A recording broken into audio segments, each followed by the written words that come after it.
اپنے ہاتھ اوپر اٹھاتے ہوئے اس نے دعا کرنا شروع کی۔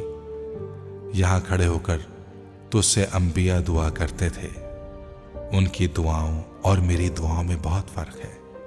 وہ گڑ گڑا رہا تھا، میں نبی ہوتا تو نبیوں جیسی دعا کرتا، مگر میں تو عام بشر ہوں اور گناہ گار بشر۔ میری خواہشات، میری آرزویں سب عام ہیں۔ یہاں کھڑے ہو کر کبھی کوئی کسی عورت کے لیے رویا نہیں ہوگا۔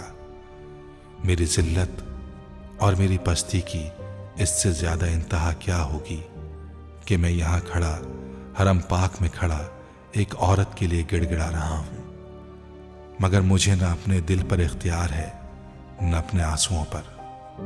یہ میں نہیں تھا جس نے اس عورت کو اپنے دل میں جگہ دی، یہ تو نے کیا۔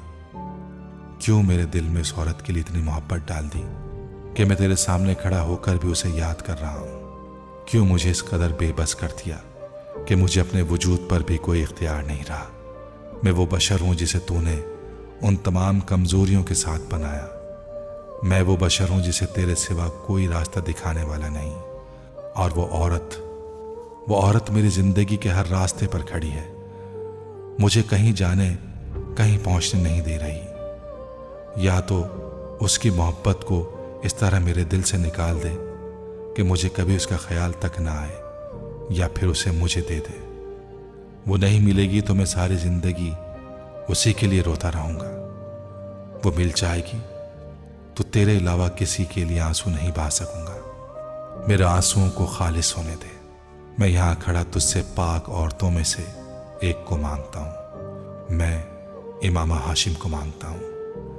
میں اپنی نسل کے لیے اس عورت کو مانگتا ہوں جس نے آپ کے پیغمبر صلی اللہ علیہ وآلہ وسلم کی محبت میں کسی کو شریک نہیں کیا، جس نے ان کے لیے اپنی زندگی کے تمام آسائشات کو چھوڑ دیا۔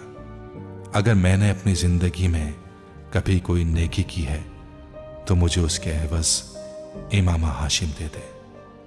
تو چاہے تو یہ اب بھی ہو سکتا ہے، اب بھی ممکن ہے، مجھے اس آزمائش سے نکال دے، میری زندگی آسان کر دے۔ 8 سال سے میں جس تکلیف میں ہوں مجھے اس سے رہائی دے دے۔ سالار سکندر پر ایک بار پھر رحم کر، وہی جو تیری صفات میں افضل ترین ہے۔ وہ سر جھکائے وہاں بلک رہا تھا، اسی جگہ پر جہاں اس نے خود کو خواب میں دیکھا تھا، مگر اس بار اس کی پشت پر امامہ ہاشم نہیں تھی۔